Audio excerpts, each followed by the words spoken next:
Hey guys, welcome back to the channel. Ryland Russell here. Today we're doing some latency tests. I picked up the new Hollyland C1 wireless transmitter for video stuff, and we used it this last weekend. It's supposed to have under 40 milliseconds of latency. And I've done some previous tests on the wireless gear that we use here in our live streaming environment, so you can check those out on the channel. I'll link those at the end of this video. Today we're putting the Hollyland C1 against the Vaxis Atom 500 and the Teradek Ace 500. And so I've got all those hooked into my multi-view on the same shot with the iPad sitting there doing our stopwatch. I'll do some sync tests against our hardwired cameras just to see how much do we have to spend on wireless video gear before we get zero latency, you know, from the output of the HDMI of a camera to this unit. Now, a couple of notes, these are all Panasonic cameras.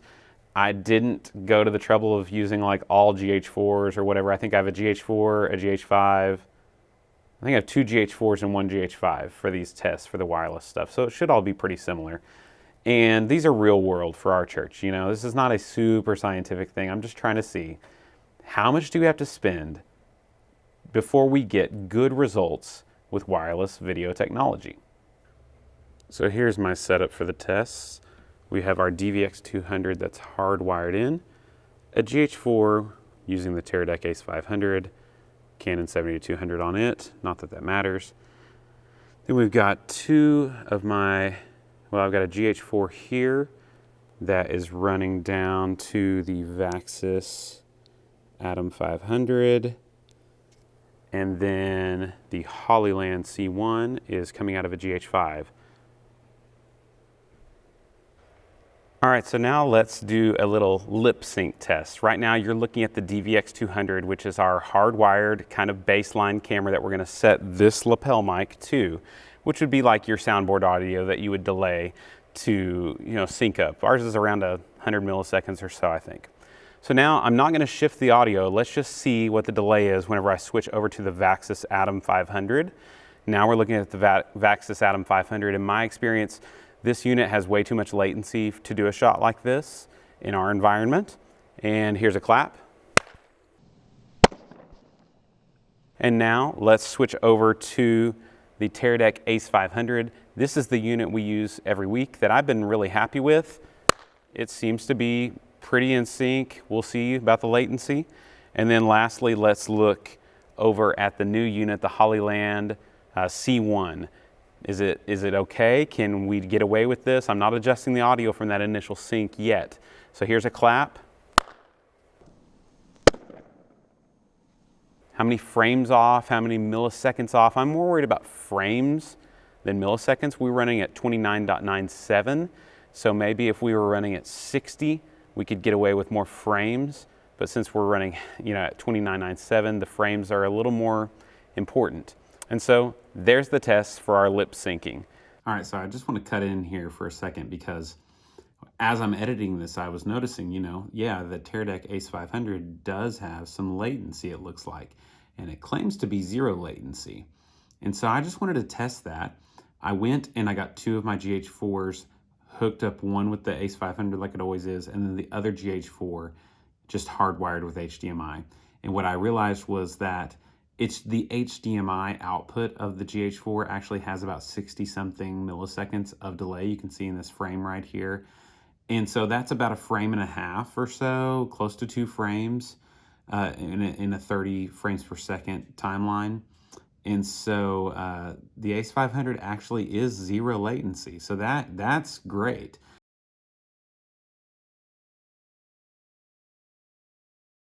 All right, guys, sorry this is kind of all over the place, but I just want to now look at how many frames in a 30 frame per second timeline these different cameras are behind. So we got our pole cam here, that is the DVX200, that's HDMI. This Ace 500 is the Teradek that we know is only delayed because of the GH4 output. So we know that this, based on our other tests, does not have latency over the wireless video. So we're going to look at the Hollyland and the Vaxis. Let's look at the frames as we nudge forward. the hands have met. So let's see when the Vaxis and the Hollyland meet. 1, 2, 3, 4, 5, 6. So 6 frames.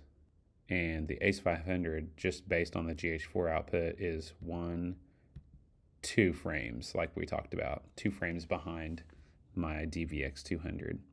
Okay guys, one final test here, just to double check.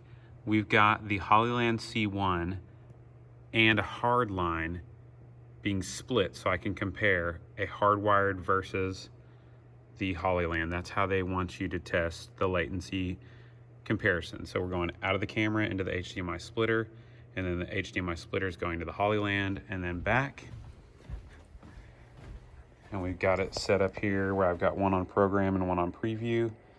And I believe it was around 127 milliseconds of latency, which is about 4 to 5 frames.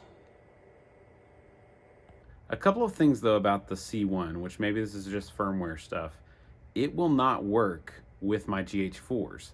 It'll work with a Lumix G7, and it'll work with a Lumix GH5, but not my GH4s for some reason. And we use that GH4 all the time with other wireless stuff. So not sure what's going on there. It just makes it go to a black screen and it never does anything. So tried it with both GH4s, no luck, same settings. And so my final take is that really you need to save up to get something like a Teradek or a really higher end Vaxis stuff maybe. You know, the C1 sitting at around $899, I think, or $800. I was really hoping that it would do the job, but I just noticed on our services this last weekend, it's not good for up close shots. We can run it on our cable cam and it'd probably be fine because it's a wide shot and that latency would be okay. You wouldn't be distracting, but not with any tight shots. And so unfortunately, I do think I'm going to be returning the Hollyland C1. So I hope you found this helpful. If you did, why not give me a little like and subscribe, and I would really appreciate it. Remember guys, we can do a lot of great things. Let's do it all for the right reasons. See you in the next one.